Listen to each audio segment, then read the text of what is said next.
આજે સંવિધાન દિવસ છે. અમે 3 ધારાસભ્યોને મળવા ગયા, ત્યાં અધિક નિવાસી કલેક્ટર 144 લગાવી દીધી. કેમ ભાઈ 144 ની શું જરૂર પડે? શું અમે નક્સલવાદીઓ છે? શું અમે આંતરિક પ્રવૃત્તિઓ કરવા આવ્યા છે?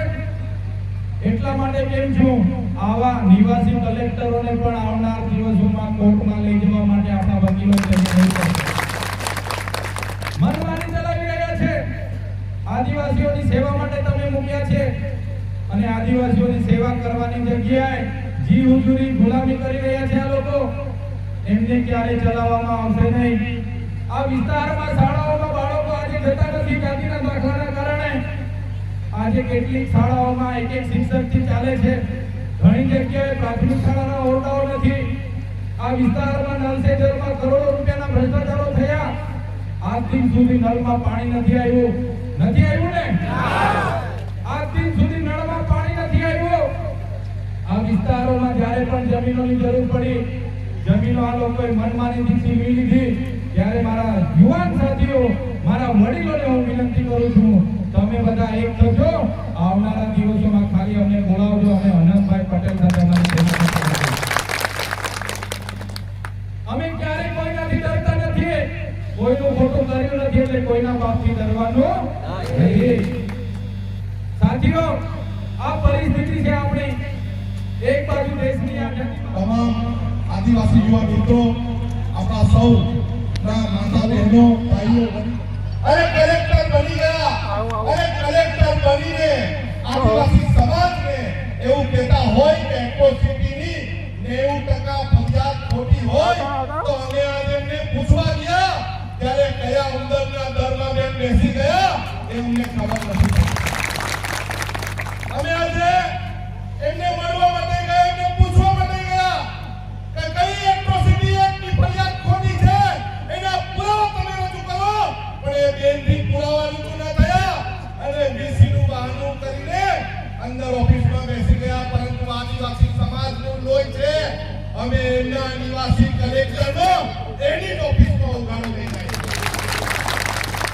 અમારા આદિવાસી સમાજ અશિક્ષિત છે, ભોળા છે, પરંતુ આ આદિવાસી સમાજ અને પરસેવો વેરાયેલો છે. તમે આજકાલના આવેલા અમને ગભરાવો અને ડરાવવા માંગતા હોય એ ભૂલી જજો.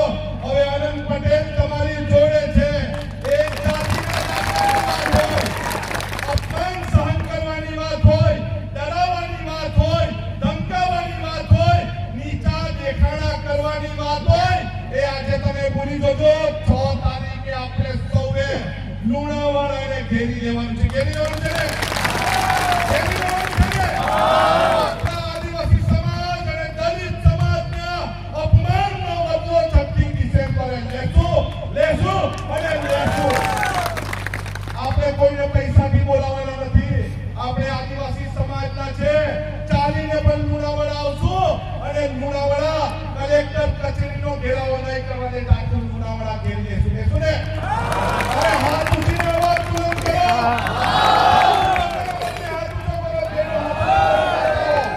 આપણે તમામ લુણાવાડાના રસ્તાઓ રોકી દેવાના છે.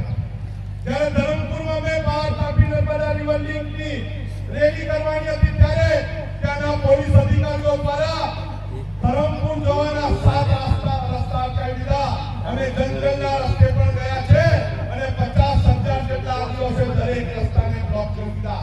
આપણે અત્યારે પણ એવું જ કરવાનું છે. 25 ડિસેમ્બરની લડાઈ પછી આદિવાસી સમાજના દાખલા માટે આપણા ધારાસભ્ય ગુલાબસિંહભાઈની આગેવાનીમાં, અહીંના સ્થાનિક આગેવાનીમાં, કાનપુર આદિવાસી સમાજની આગેવાનીમાં આપણે સૌ આપણા દાખલા માટે 2018માં જે લડેલા ને તે પાછા અને આ વખતે બેસવાનું છે, તેમ નથી બેસવાનું. તપેલા લઈને બેસવાનું છે, ના લઈને બેસવાનું છે, ત્યાં જમવાનું અને ત્યાં સુવાનું. એવી તૈયારી સાથે આપણે બતાવશું. આ આદિવાસીનું લોહી છે, કઈ ઠેગા ફેગા ગેંગા લોકોનું લોહી નથી.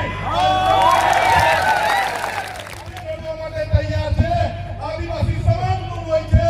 માટે દંતક આદિવાસી સમાજની જળ જંગલ જમીન આદિવાસી સમાજના દાખલા માટે લડવા માટે તૈયાર છે અને એ પણ એકલા આપણા યુવાનોએ નથી આવવાનું, એકલા વડીલોએ નથી આવવાનું. દાખલાની કોને જરૂર છે? પરિવારના દરેક સભ્યને જરૂર છે ને? તો પરિવારના દરેક સભ્ય સાથે આવવાનું છે અને રોડ પર બેસવાનું છે. 144 હોય કે 188 હોય, કોઈ ગભરાવાનું નથી.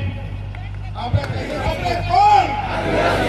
જ્યારે આપણો દેશ આપણો હક છે, આપણે માલિક છે, ત્યારે પરવાનગીની જરૂર છે. છે જરૂર.